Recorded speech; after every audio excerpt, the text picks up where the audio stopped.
Ready? Ipinapahayag ko na ako ay espesyal at bukod tangi.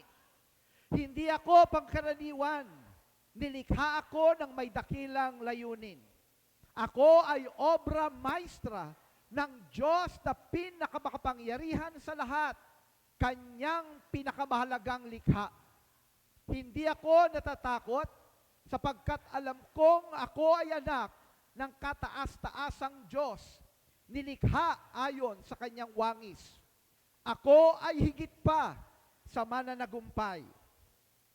Ipinahayag ko na ang Diyos ay kumikilos sa lahat ng bagay para sa aking ikabubuti. Taglay ko ang DNA ng isang mananagumpay. Ako ay ulo, hindi buntot. Nasa ibabaw, hindi kailanman sa ilalim. Hindi ako mangungutang. Ako na ang magpapautang. Lahat ng ito ay ipinahahayag ko sa ngalan ng aking Panginoong Jesucristo. Amen. Palakpakan natin ang Panginoon. Bago ka umupo, sabihan mo ang 5 tao. Sabihan mo, pabanal ka ng pabanal, payaman ka ng payaman, pahusay ka ng pahusay. Pabanal ka ng pabanal, payaman ka ng payaman, pahusay ka ng pahusay.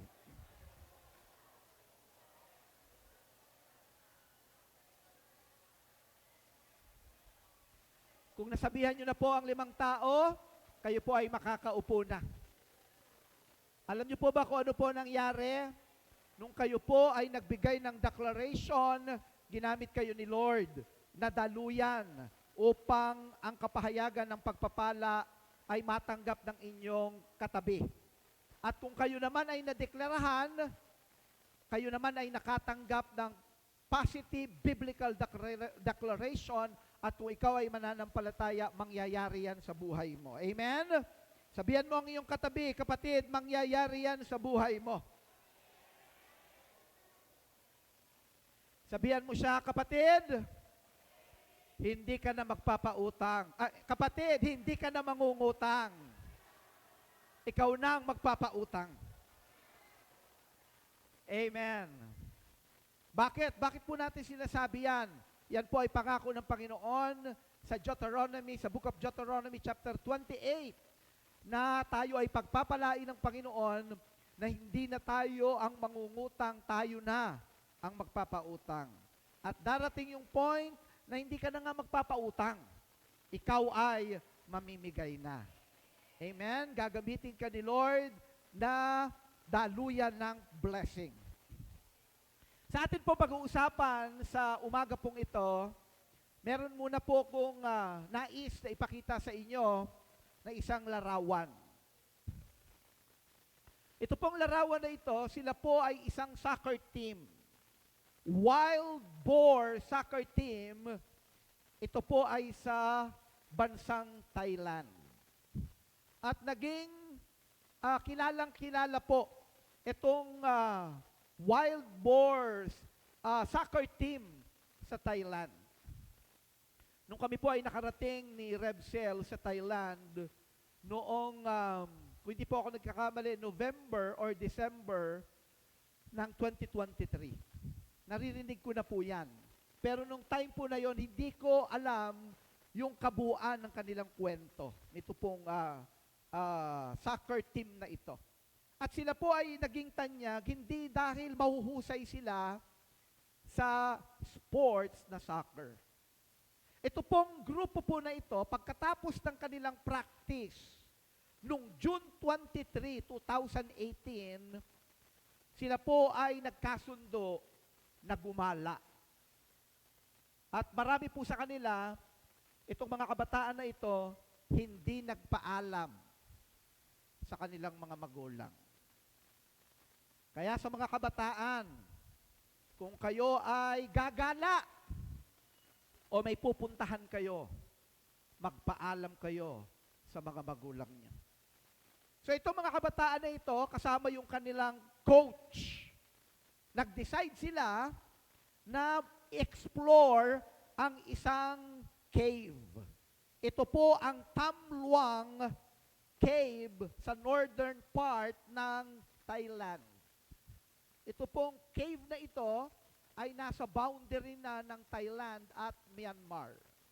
So pumasok po sila dito para mag-explore. Kaya nga lamang, nung nandun na sila sa loob ng cave, ay biglang bumuhos ang malakas na pag-ulan.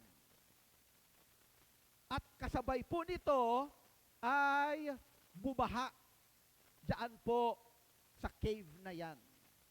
The heavy rain flooded the cave, blocking their exit. Yang nakikita nyo po na yan, hindi pa po ganyan. Talagang lumalim ng husto. Yung kuweba na yan na wala na talagang madaraanan. Alam nyo po, dito sa Pilipinas, naranasan namin na kami din po ay mag-explore sa isang cave. Hindi ko po alam kung sino dito ang mga taga San Miguel, Bulacan. Meron po dong lugar, ang tawag po ay Biyak na Bato. At itong Biyak na Bato, ay meron po ditong mga kuweba na pag in-explore mo, may tubig po talaga. At kami po noon ay may mga kasama kaming mga kabataan sa youth ministry po yon. Mabuti na lang, hindi po kami inabutan ng malakas na ulan. Kasi nalaman ko rin na marami na din palang binawian ng buhay doon sa ilog doon, sa river doon at sa cave. Kasi may mga river po talaga na pag biglang lumakas ang ulan, ito po ay biglang tumataas kasi yung tubig nanggagaling sa bundok. No? So, walang kaalam-alam na iipon ang tubig sa bundok at kapag hindi na kaya ng basin, hindi na kayang hawakan ng sisidlan sa bundok, ano na po yan, bigla nang bababa ng mabilis. So, ito po ang nangyari dito sa grupo na ito. Hindi na po sila makalabas. No? At hindi po alam ng mga magulang nila kung nasaan sila. Kasi hindi sila nagpaalam. Kaya kung may katabi kang kabataan, sabihan mo, palagi kang magpapaalam sa magulang mo. Sige, sabihan mo siya, palagi kang magpapaalam sa magulang mo.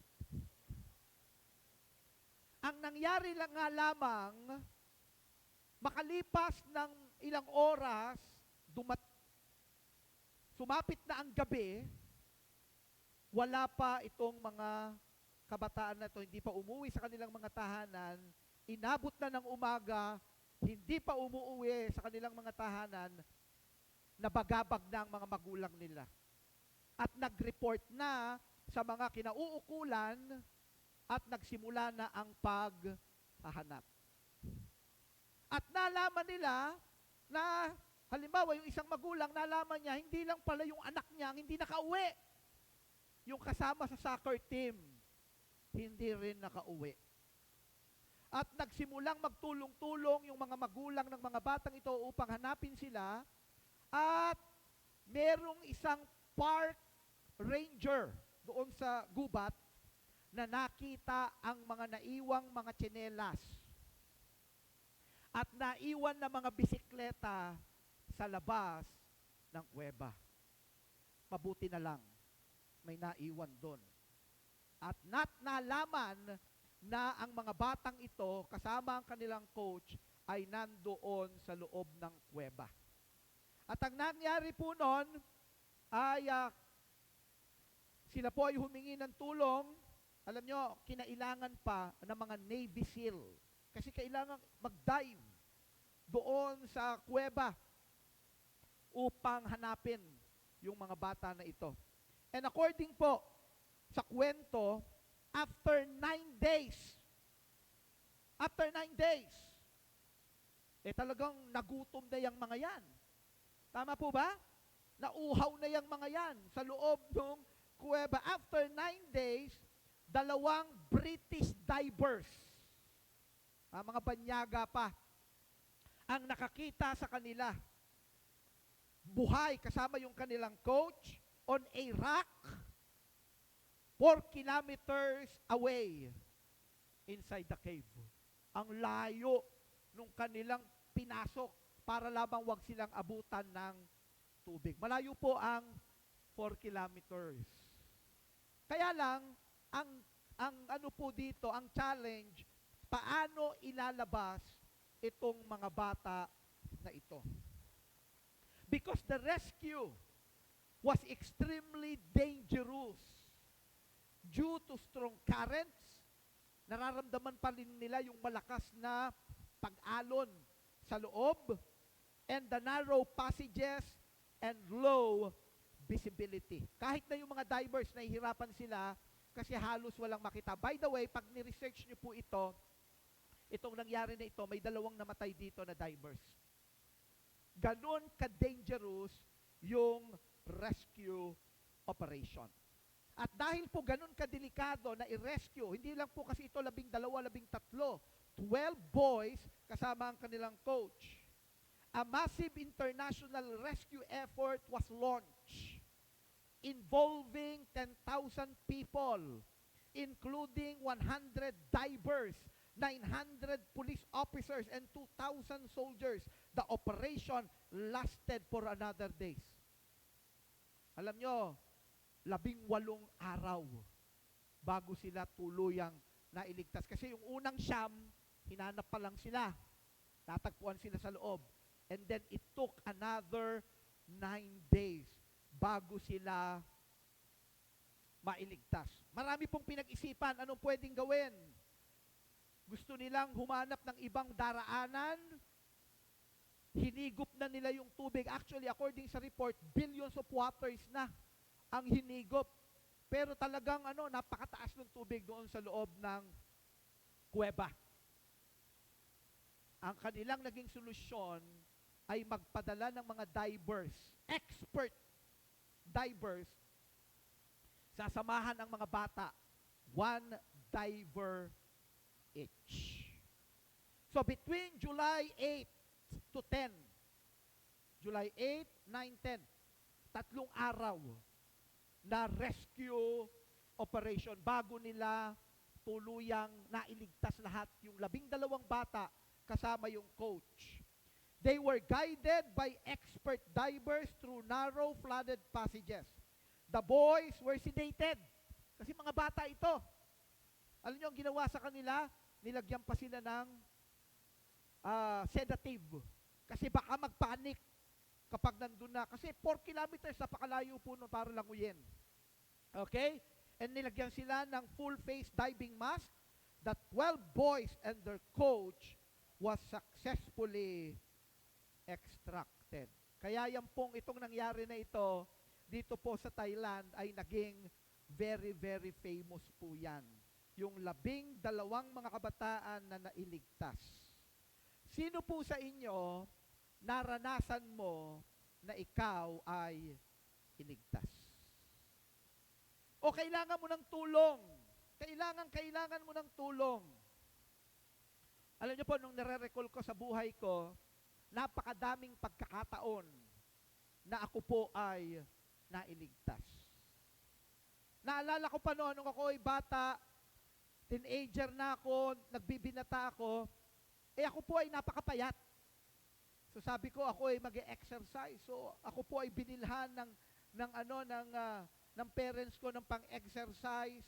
No? At meron po ko yung tinatawag na chest expander. Ewan ko po kung yung iba ay familiar doon. Siya po ay spring.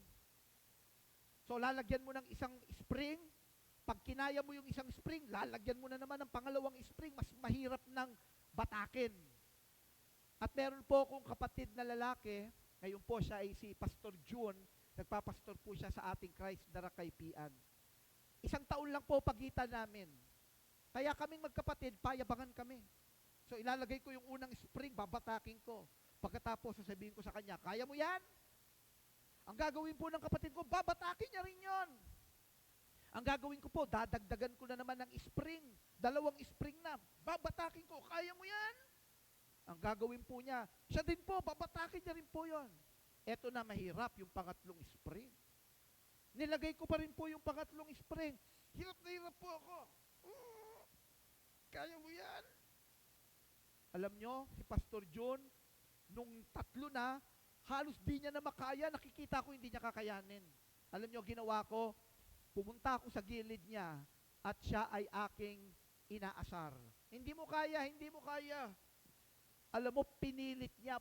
Pag ganun niya, nag-snap yung spring. Yung spring, kasi nakahook lang po yun eh.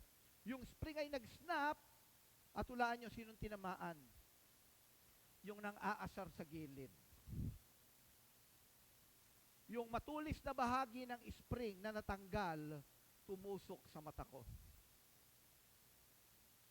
At talagang dumudugo na po talaga yung aking naramdaman ko na lang may mga dugo na sa mukha ko. At meron po kaming kasambahay noon, maliit na babae, nung nakitang puro dugo na yung mukha ko, hindi niya naman alam kung ano nangyari. Nasa second floor kami ng bahay, bigla po akong binuhat. Nagulat ako. Hindi ko nga makita kung nasaan yung bumubuhat kasi ang liit. Siguro because of the adrenaline. At nararamdaman ko talagang binababa ako sa hagdan. Gusto kong umawak kasi baka mahulog ako. Doble pinsala. Pero naibaba po ako. Natulungan ako. May mga pagkakataon sa buhay natin, kailangan natin ng tulong. Tama po ba? Isang hindi ko din malilimutan na tulong na kinailangan ko nung dumating po ang pandemic. Sino po dito ang tinamaan ng COVID-19 nung pandemic? Kami po, buong pamilya, tinamaan po kami ng COVID-19. 2021 po yon. Ako po ay nag-severe. No? Nung simula, nawalan lang po ako ng nawalan lang ako ng panglasa, nawalan ako ng pangamoy, no? Sinusubukan ko pa nga yung mga matatapang na pabango, no? Pinapahid ko na sa ilong ko, hindi ko talaga maamoy. Pagkatapos, yung chili sauce, nilalagay ko sa dila ko, nararamdaman ko yung init, pero walang anghang. Hindi ko malasahan talaga. Nakikita ko yung mga kasama ko sa bahay, mga anak ko, nilalagnat na sila. Ako hindi ako nilalagnat. Biniro ko pa nga sila.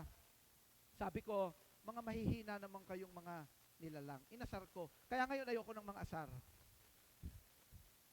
Ang nangyari po noon, ako ang nag-severe. Hindi ako nilagnat, pero biglang bumagsak ang aking oxygen level.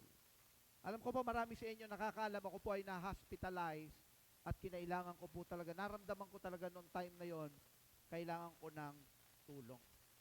Actually, yung mga nurse, mga doctor sinasabi, "Sir, mag-ano lang kayo, mag-deep breathing exercise." Hindi ko po kaya. Pero niligtas ako ng Panginoon. Amen?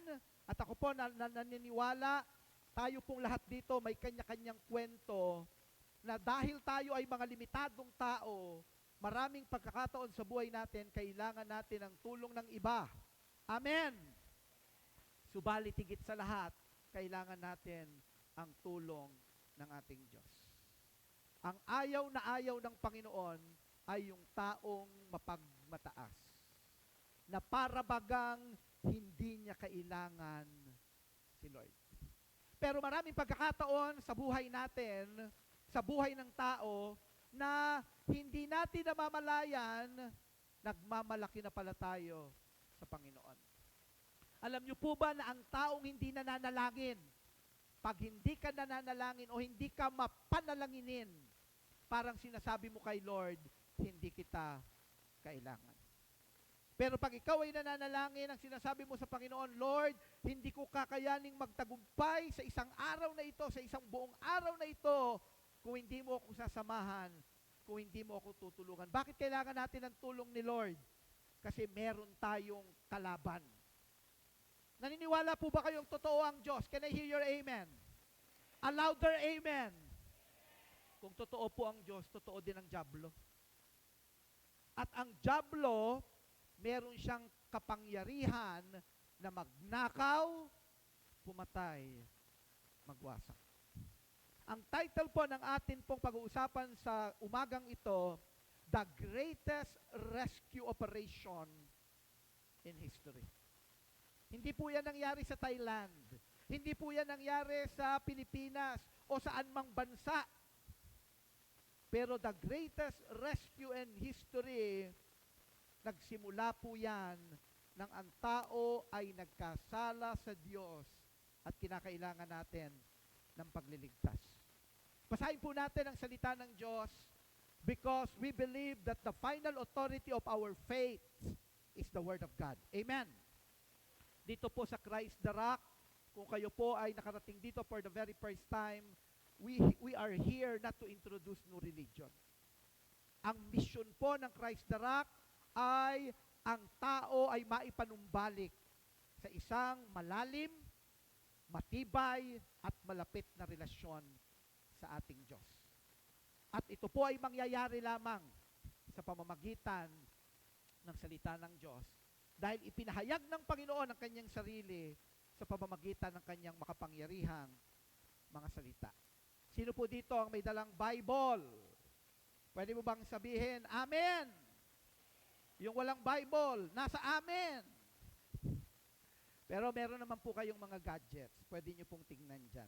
So tingnan po natin sa Book of Colossians, chapter 1, verse 13. Huwag po kayong mag-alala, nandito rin po yan sa ating screen. Pero kung merong ibang version na gusto kayo, King James Version, Old English, or Tagalog, pwede nyo po yung tingnan.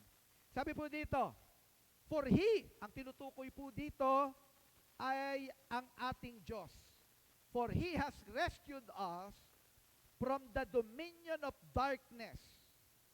Kinakailangan talaga natin ng pagliligtas. Amen? Sino po yung He? God the Father. Sabi po dito, for He has rescued us from the dominion of darkness and brought us into the kingdom of the Son He loves. So ang tumutukoy po dito ay ang Diyos Ama, tayo daw ay iniligtas ng Diyos Ama sa pamamagitan ng Diyos Anak upang tayo ay tanggalin sa kaharian ng kadiliman at tayo ay dalhin sa kaharian ng Diyos Anak. Alam niyo po ba na ang kalaban natin ay may kaharian din? At ang inaalipin niyan ay ang sangkatauhan. Verse 14, ang sabi po dito, in whom we have redemption. Sabihin po natin, redemption. Ano po sa Tagalog ang redemption? Katubusan. Kaya nga yung mga nagsasanla, kailangan yung sinanla mo, i-redeem mo. Tubusin. Amen. Sabihan mo yung katabi mo, kapatid, tubusin mo na. Kasi pag hindi yan natubos, ano mangyayari? Sa alahas na hindi natubos, mariremata. Iniisip ko nga yan, bakit mariremata? Kasi pag narimata yan, maiiyak ka na lang ang iyong mata. Kaya hindi marireilong, mariremata. Pero alam niyo po ba, ang Panginoon ay tinubos din tayo. Bakit? Kasi darating ang tinatawag na final judgment. O parang ano yan, yung due date ng pawn shop. Dapat po matubos nyo ito ng ganitong date. Mabayaran ninyo yung interest. Kasi pag hindi nyo yan natubos, ano mangyayari? Mariremata. Ganon din po, merong final judgment, yung tinatawag na lake of fire. Mabuti na lamang merong tumubos. Amen! Kasi hindi natin kayang bayaran. Hindi natin kayang tubusin ang sarili natin. Parang yung 12 mga kabataan kasama ang kanilang coach, hindi nila kayang iligtas ang kanilang sarili, kailangan nila ng tulong. Kaya nga kailangan ng rescue. Hindi kaya ng sangkatauhan na iligtas natin ang ating mga sarili. Ang sangkatauhan naghihintay na lang ng final judgment ng due date. Ang lahat ng tao mapupunta sa impyerno. Bakit? Kasi nagkasala si Adan at si Eva. Hindi ko na po babalikan ang Book of Genesis, pero nais kong basahin natin ang Book of Romans, chapter 5, starting verse 12. Babasahin po natin ito sa Tagalog. Ito po ang sabi, ang kasalanan ay pumasok sa sanlibutan. So ang ibig sabihin, nagkaroon ng pagkakataon na ang tao, ang sangkatauhan, walang kasalanan. Wow! Praise the Lord. Sana nagpatuloy yun, ano? Para kahit iwanan mo, cellphone mo kahit saan, Wala magnanakaw. Amen. Ngayon, hawak mo na nga, nawawala pa eh. Pwede pang hablutin. Bakit? Dahil pumasok ang kasalanan. Sa pamamagitan ng isang tao. O yan. Kaya sabi ko, hindi ko na babalikan yung Book of Genesis kasi kinukwento dito na nagkasala si Eva at si Adan at dahil sa kanilang kasalanan, dumaloy ang kasalanan. Sabi dito, sa pamamagitan ng isang tao. At ang kamatayan ay pumasok sa pamamagitan ng kasalanan. So, hindi lang kasalanan ang pumasok. Ano ang kasama ng kasalanan na pumasok? Kamatayan. Oh, by the way, titignan pa natin ito, pag-aaralan natin itong mabuti. Kasi pinag-uusapan natin the greatest rescue in history. Bakit natin kailangan ng pagliligtas? Yung 12 na kinuwento ko sa Thailand, kasi nasa kapahamakan sila. Kailangan makita din ng tao na ang tao, ang sangkatauhan nasa kapahamakan. Kasi pag hindi yan nalaman ng tao, feeling nila okay lang sila. Pansinin ninyo, yung iyong kapitbahay, tanungin mo, kumusta ka na? Karamihan ng tatanungin mo na kumusta ka na, wala mo ano isasagot. Okay lang. Pero okay lang ba talaga ang sangkatauhan? Okay lang ba? Ang sabi ng Bible, hindi. Pumasok ang kasalanan. At nung pumasok ang kasalanan, may kasama siyang pumasok, kamatayan. Kaya nga, hanggang ngayon, tinutuklas ng mga eksperto dalubhasa sa medisina, sa siyensya, paanong ang tao ay hindi mamamatay. But so far, walang nagtatagumpay. Bakit? Dahil pumasok ang kasalanan, pumasok din ang kamatayan. Pero mga kapatid, tingnan niyo po ako, hindi lang dito tinutukoy ang kamatayang pisikal. Okay? Titignan po natin yung mabuti. Dahil dito, lumaganap ang kamatayan sa lahat ng tao. Sabihin po natin lahat.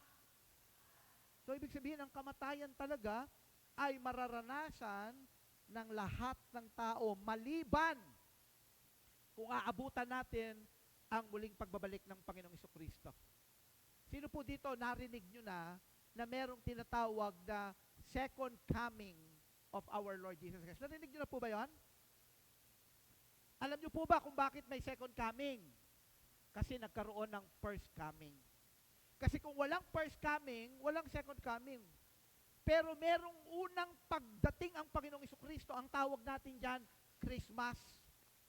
Hinula yan. Sa mga Israelita, may darating na Mesya. Sabi ng mga iba, wala na, ang tagal na nating naghihintay, wala namang dumating na Mesyas. Pero, yung virgin birth na yon ay naganap more than 2,000 years ago. Tingnan niyo po ako. Ang ating Diyos ay totoo. Kung nangyari ang first coming, palagay mo ba mangyayari din ang second coming? Malapit na po yan. Nasa mga huling pahina na tayo ng huling kabanata. Wala lang tayo sa huling kabanata, nasa mga huling pahina na tayo. Ewan ko lang ha, ewan ko lang. Pero, baka nasa last page na tayo ngayon. Sa panahon natin ngayon. Nasa end times po tayo. Muling babalik ang Panginoong Jesucristo. Pero kung hindi pa man, ang buhay talaga ng tao ay may katapusan dito sa mundo. Ituloy po natin ang ating pinag-aaralan. Pumasok ang kasalanan at pumasok din ang kamatayan. At itong kamatayan na ito, hindi lang kamatayan ng pisikal. Kaya ang sabi ng Romans chapter 6 verse 23, for the wages of sin is death. Ang kabayaran ng kasalanan ay, pero anong kamatayan yan? Ang sabi doon, but the gift of God is eternal life in Christ Jesus our Lord. Makikita natin yung comparison dito sa Romans 6:23. Kung ang tinutukoy dito na regalo ng Diyos ay buhay na walang hanggan, malamang ang tinutukoy dito na kabayaran ng kasalanan ay hindi lang temporary death, pero eternal death. Ito yung final judgment sa dagat-dagatang apoy. Matindi po yan. Kaya, ganun tayo kamahal ni Lord. Kasi, naranasan nyo na po bang mapaso? Yung naamoy mo yung kape, napakabango naman ng kape na to, eh bigla mo na lang, hinigop mo na lang kagad. Ha? Naramdaman mo na lang, pati lalamunan mo, napaso na. Napakasakit po noon. O kaya natalimsikan ka ng mantika, napakasakit. Pero yung dagat-dagatang apoy, walang hanggang kaparusahan. Kaya ang tawag dyan ay eternal death. Patungo ang tao sa kapahamakan. Kailangan natin ng manunubos. Kailangan natin ng rescuer. Kailangan natin ng Savior. Sabihan mo nga ang katabi mo, kailangan mo si Lord Jesus Christ. O, tingnan nyo ako, kaya lang, alam nyo ang ginawa ng dyablo? Itinago yan sa marami. Akala ng tao, okay lang siya. Tuparin mo na lang ang pangarap mo. Magkaroon ka ng magandang karir. Magkaroon ka ng maraming pera, kayamanan, mabuting pamilya. Masama po ba yung mga yan? Hindi. Kaya lang hindi yan magliligtas sa kaluluwa natin. Amen. Amen. Ang gagawin ng dyablo, pupunuin ng dyablo ng kasinungalingan ng isip natin, ang puso natin, na feeling natin okay lang. Kaya nga alam nyo, ako nalulungkot ako dito sa ganito. Maraming mga tao, ibinuhos na ang lahat dito sa mundong ito. Yung lakas niya, yung husay niya, yung talento niya, yung panahon niya, yung oras niya, yung galing niya, yung talino niya. Eh, temporary lang tayo dito. Amen? Sa palagay mo ba, ilang taong ka mabubuhay? O, sige na. 150. O, ayaw mo pa. 200 na, 200. Ha? Yung lakad mo, yung... Pero kahit ilang daang taon tayong mamuhay dito, kung ikukumpara sa eternity, kakapiranggot lang talaga ang buhay sa mundo. Huwag nating ibuhos lahat dito. Amen? Alam yan ng Diyos. Kaya lang, ang tao, dito lang nakikita natin. Yung temporal. Ay alam ng Diyos may nakalaan. Kaya ang Panginoon, tayo ay kinakausap sa pamamagitan ng kanyang mga salita, sa pamamagitan ng mga tagapangaral. Sabihan mo nga ang katabi mo, kapatid. Sige, kausapin mo siya, yung katabi mo, kapatid. Mabuti na lang narito ka. Nabibigyan tayo ng babala. Amen? Pero nasa atin pa rin yan. Kung paniniwalaan natin ang salita ng Diyos. Pumunta tayo sa Romans chapter 5 verse 8. Ngunit pinatunayan ng Diyos ang kanyang pag-ibig sa atin nang mamatay si Kristo para sa atin noong tayo'y makasalanan pa. Nabanggit ko doon sa 2018 na cave rescue sa Thailand, may 2 namatay. May mga pagkakataon sa isang rescue operation, meron talagang mga buhay na maiaalay. Pero yung pagtutubos ng Diyos at pagliligtas sa sangkatauhan, ang requirement talaga ay buhay. Dahil ang kabayaran sa kasalanan ay kamatayan. Kinakailangan may maialay na buhay. Bakit? Ang sabi po ng Hebrews chapter 9 verse 22, ayon sa kautusan sa lumang tipan sa Old Testament. Ang Biblia po kasi natin may 2 bahagi. 39 books sa Old Testament. 27 books sa New Testament. At sa Old Testament, ito po yung kwento patungkol sa mga Israelita, kung paano sila pinili ng Panginoon. At sila yung ginamit ni Lord upang ang mensahe ng mabuting balita ay makarating sa atin. Ayon sa kautusan, nililinis sa pamamagitan ng dugo ang halos lahat ng bagay na ginagamit sa pagsamba. Noong unang panahon, sa lumang tipan, pag sila ay sasamba sa Diyos, merong pinapatay. Kordero, hayop, tupa, kordero, pinapatay. Yung dugo nun, yun ang nagmimistulang pinanglilinis. Para ang Diyos makikita niya dahil may buhay na iniyalay, nakikita niya nalinis ang tao sa mga kasalanan. Pero yan ay anino lang ng mangyayari sa New Testament. Bakit?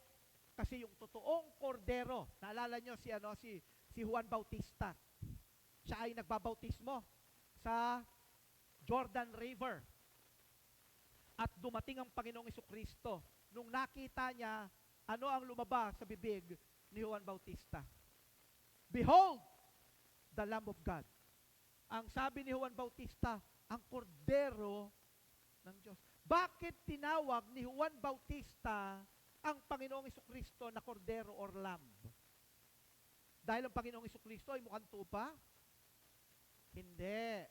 Kaya niya tinawag na kordero ng Diyos ang Panginoong Jesucristo kasi ang banal na dugo ng Panginoong Jesucristo ang maglilinis sa kasalanan ng sangkatauhan. Kung paano nung lumang tipan may iniaalay na kordero para yung dugo nito ang magtutubo sa kasalanan ng mga tao nung lumang tipan, pero yan ay anino lang ng tunay na kaganapan na ang kordero ng Diyos ang Panginoong Jesucristo, ang kanyang banal na dugo ay titigis sa krus ng Kalbaryo upang linisin ang kasalanan ng sangkatauhan na kung sino man ang sa kanya'y mananampalataya ay di mapapahamak, magkakaroon ng buhay na walang hanggan. Pwede bang palakpakan natin ang ating Panginoon? Hallelujah! Ang sabi po dito, at kung walang pagbubuhos ng dugo bilang handog sa Diyos, wala ring kapatawaran ng mga kasalanan.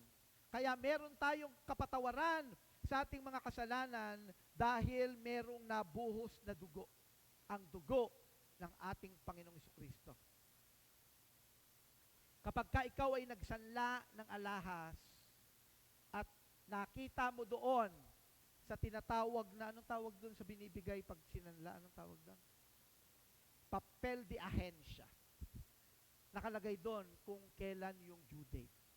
At na magkano ang kailangan mong ibayad na pangtubos. Ang tao, ang kabayaran para matubos ang kaluluwa ng tao, hindi ginto, hindi pilak. Pero ang banal na dugo ng Panginoong Jesucristo, yun lamang ang may kakayanan na magbayad ng kaparusahan ng ating mga kasalanan. Sabi dito sa verse 12, Hebrews chapter 9, verse 12, at hindi sa pamamagitan ng dugo ng mga kambing at mga toro, kundi sa pamamagitan ng kanyang sariling dugo. Siya ay pumasok na minsan magpakailanman sa dakong banal, sa gayoy tinitiyak ang walang hanggang katubusan. Walang hanggang katubusan. Ang ibig sabihin, ang ino-offer talaga ng Panginoon sa atin ay buhay na walang hanggan. Verse 13, sapagkat kung ang dugo ng mga kambing at ng mga toro at ang abo ng dumadalagang baka na iniwiwisik sa mga nadungisan ay makakapagpabanal sa ikalilinis ng laman.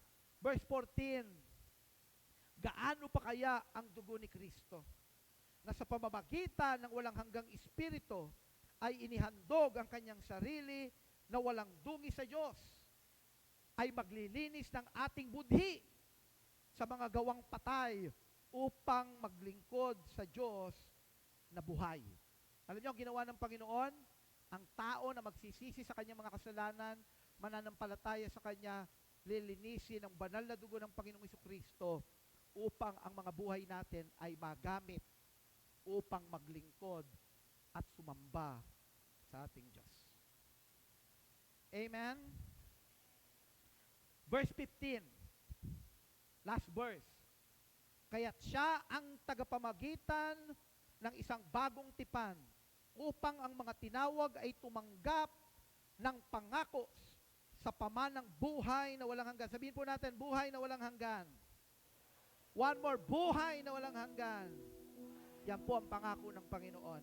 Yamang naganap ang isang kamatayan na tumutubo sa kanila mula sa mga pagsalangsang sa ilalim ng unang tipan. Praise God. That's the greatest rescue in history. Nagkasalang tao, patungo na sa kapahamakan, walang hanggang kamatayan, walang ibang pwedeng pangtubos. Kahit na yung mga dugo ng mga tupa, mga kambing, toro, hindi kayang tubusin ng ginto, ng pilak. Ang tanging may kakayanang tumubos sa kaparusahan ng sangkatauhan, hindi din relihiyon. Ang may kakayanan ay ang kamatayan, sakripisyo ng Panginoong Jesucristo sa krus ng Kalbaryo, tumigis ang kanyang banal na dugo. Kung ang tao ay mananampalataya sa Kanya, kikilalanin ng Panginoong Jesucristo na Panginoon at tanging tagapagligtas ng kanyang buhay, matatanggap niya yung katubusan na yon. Ang tawag doon, regalo ng Diyos. Amen? Pero meron tayong kailangan gawin. Isuko mo buhay mo sa Kanya. Manampalataya ka sa Kanya. Kilalanin mo ang Panginoong Jesucristo bilang Panginoon. Sabihin nga natin, Panginoon. Bago po ako magtapos, meron akong gustong ikwento sa inyo. Merong isang bata,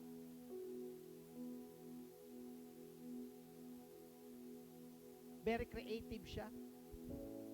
Siya ay gumuhit sa papel ng isang barko. Sabi ng batang ito, gagawa ako ng isang laruang barko. Kaya lamang, nung tinitignan niya na kung ano yung mga materialis na kakailanganin, nangangailangan ng malaking pera.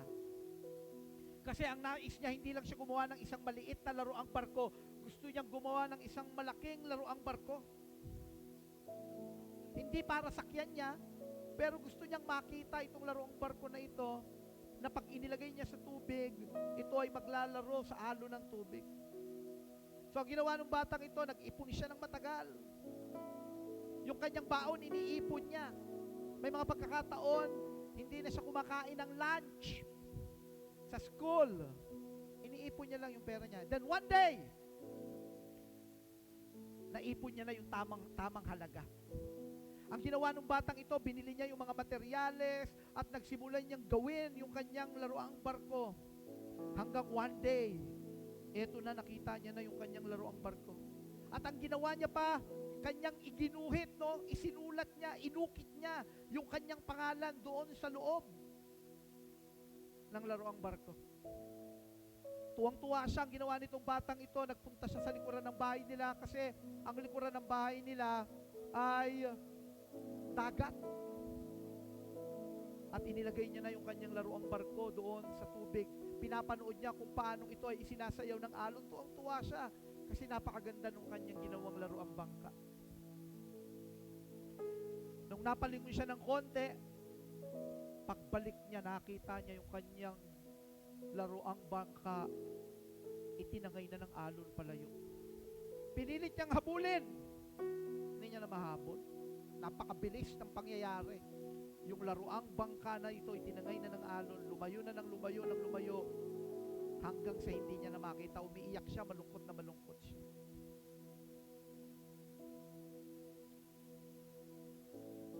Lumipas ang ilang panahon, naaalala niya pa rin yung laruang bangka niya. Papunta siya ng eskwelahan, napadaan siya ng isang toy shop. Doon sa salamin ng toy shop, nakita niya naka-display ang isang laruang bangka. Kaya lang, katulad talaga nung kanyang laruang bangka. Alam niya, yan yung laruang bangka niya. Pumasok siya doon sa loob ng toy shop, kinausap niya yung may-ari, ang sabi niya, yan pong laruang bangka na yan, akin yan, ako po gumawa niyan. Sabi nung may-ari, paano mo mapapatunayan? Nakaukit po yung pangalan ko. So, kinuha nung may-ari, tinignan nung may-ari, andun nga yung kanyang pangalan. Sabi nung may-ari, ganito na lang, may nagbenta nito sa akin. Kung gusto mong mapasayo, bayaran mo. Magkano po? Sinabi nung may-ari ang presyo. Napakamahal. Pero alam niyo, ginawa nitong batang ito, sabi niya sa may-ari, babalikan ko po yung laruang bangka na yan. Ang ginawa nitong bata na ito, muli nag-ipon na naman ang nag-ipon. Hindi siya kumakain ng lunch, iniipon niya pera niya, until one day, nung naipon niya na yung halaga, bumalik siya doon sa toy shop. Hulaan niyo anong nangyari. Nandun pa rin. Alam nyo, binili niya, binayaran niya yung laruang bangka, tapos kinuha niya, dala-dala niya yung laruang bangka, tuwang-tuwa siya.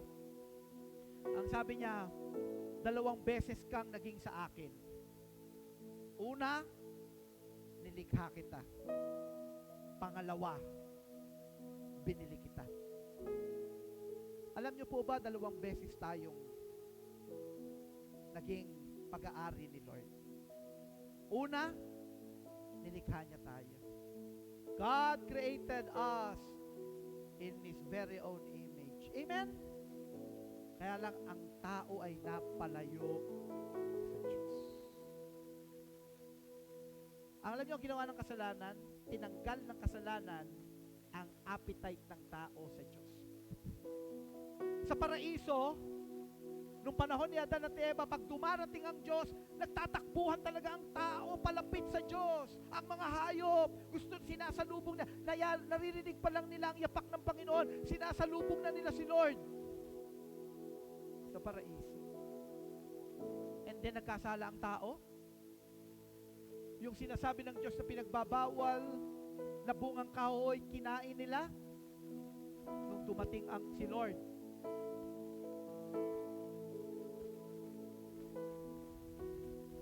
narinig na naman ang yapak ng Panginoon sa paraiso. Kaya lang this time, nagtataka na si Lord. Wala na yung mga sumasalubong. Dati sumasalubong yung mga hayop. Dati nangunguna si Adan at si Eva sumasalubong kay Lord. Kaya lang, nung muling bumalik si Lord sa paraiso, bakit walang sumasalubong? Adan, nasaan ka?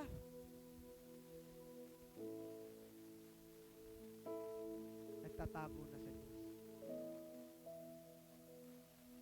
Pansin niyo yung tao ngayon. Iyain mo. Church tayo? Bible study tayo? Ako po kasi preacher ako eh. Pag ako sumobra sa oras, maniwala kayo. May mga nakatingin na sa relo. Tagkal.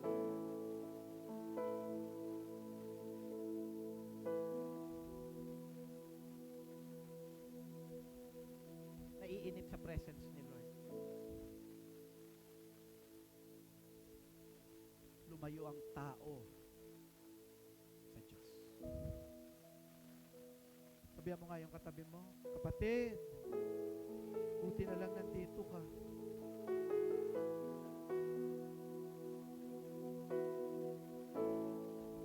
Amen? Alam niyo po, ang nais natin dito sa Christ the Rock, maibalik natin yung appetite ng tao sa Diyos. Yung bang parang ayaw mo nang tumigil pag nag-pray ka. Mahal mo si Lord eh. Pag nagbabasa ka ng Bible, ayaw mo nang tumigil. Kasi mahal mo si Lord. Sino dito nakakaalala nung unang nakasama mo yung first love mo?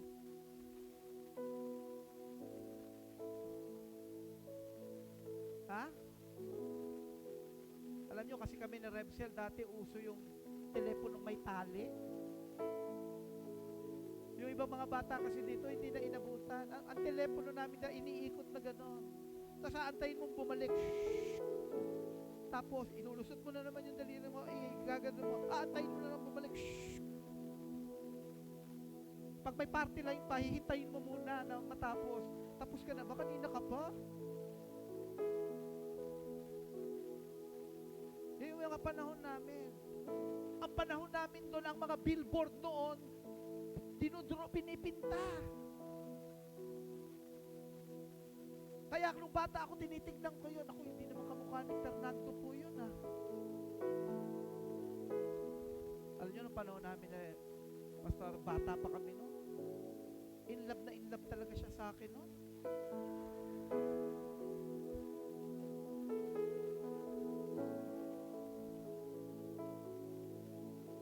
Ako nasa kwarto lang ako, bigla akong tatawagin. May tumatawag sa'yo. Sino yan? Babae. Sino daw? Maricel daw. Sabi, mamaya na lang. Hindi, tatakbo kagad po ako noon. Sasagutin ko naman yung, hello? Siyempre, hello? Kasi kailangan ayusin ko kasi nung panahon na yung pumipiyok-piyok ako pag nagbibinata. Mag-uusap kami noon. Sino sa inyo naranasan mo na ang init na ng tenga mo? Naranasan niyo yan? Ayaw naming tumigil sa pag-uusap. Kumusta ka na? Eto, mabuti. Talaga? Oo, ikaw, mabuti. Kumusta ka na talaga? Yun lang, wala namang...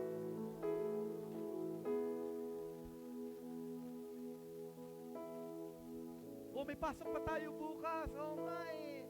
Mag-classmate kami, magkikita kami nun. O sige, goodbye na. Bye-bye. Sige, bye-bye. See you, see you. Love you. Huh?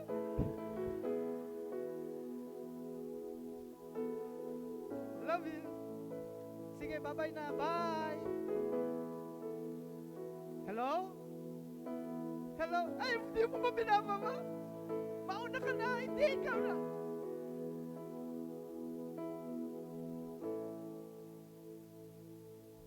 Yung mga kabataan parang hindi makarelate.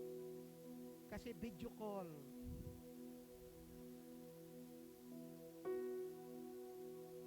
Pero alam nyo, sana maibalik natin, ano? Yung nagpe-pray ka, ayaw mo tumigil kayo. Yung pag nagpunta ka ng church, tapos na po. Bakit tapos na? Ang buong araw ko ng linggo para kay Lord. Ngayon, iba. Amen? Pwede po ba tayo lahat ay tumayo?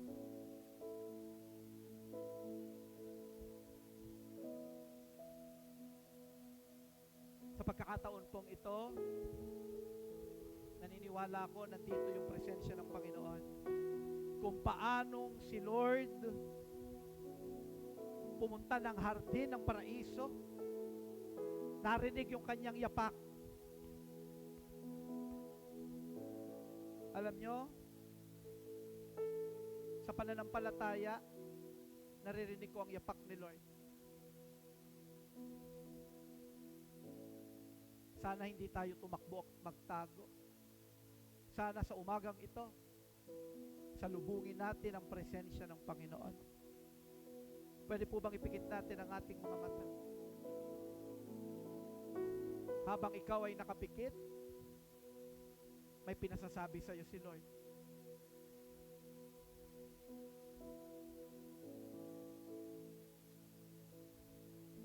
Matagal ka na niyang hinahanap. Matagal ka na niyang hinihintay.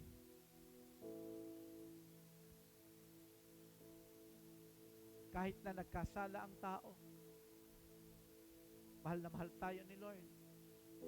Nais ka niyang iligtas.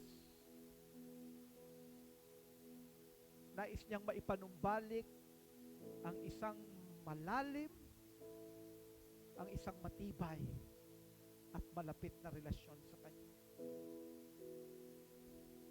Binayaran ng Panginoong Jesucristo ang kaparusahan ng ating mga kasalanan upang maibalik ang ating relasyon sa Kanya at upang ang tao ay matubos sa lahat ng kasalanan at kamatayan at mabigyan ng buhay na walang hanggan. Kung nais mong tanggapin ang regalo ng Panginoon, ang Kanyang pagliligtas sa iyo, ang sabi ng John 3:16, "For God so loved the world, that He gave His one and only Son, that whoever believes in Him shall not perish but have everlasting life. Kung ikaw ay mananampalataya ngayon, mananalangin tayo, mananampalataya tayo, tatanggapin natin ang Panginoong Jesucristo bilang Panginoon at tanging tagapagligtas ng ating buhay. Pwede po ba kayong sumunod sa isang panalangin? Pwede mo bang sabihin yung maririnig mo, lumalabas sa iyong bibig, mula sa iyong puso? Pwede bang sabihin natin, Lord Jesus Christ, patawarin mo ako sa lahat ng aking mga kasalanan. Nananampalataya ako. Lord Jesus Christ, tinatanggap kita bilang Panginoon at tanging tagapagligtas ng aking buhay. Tinatanggap ko ang buhay na walang hanggan na regalo mo sa akin. Salamat sa isang bagong buhay. Salamat sa isang bagong relasyon sa iyo. Mula ngayon, sasambahin kita at paglilingkuran habang buhay. Kaya nyo, ipanalangin ko po kayo, Lord, thank you sa iyong makapangyarihang salita, and thank you, God, sa panalangin ng bawat isa, sa covenant namin pong ginawa. Alam po namin, pinakinggan mo ang aming mga panalangin. May your protection be upon us, and may you continue to grow in our relationship with you. We worship you alone in the mighty name of our Lord and Savior Jesus Christ. Amen. Amen. Praise the Lord.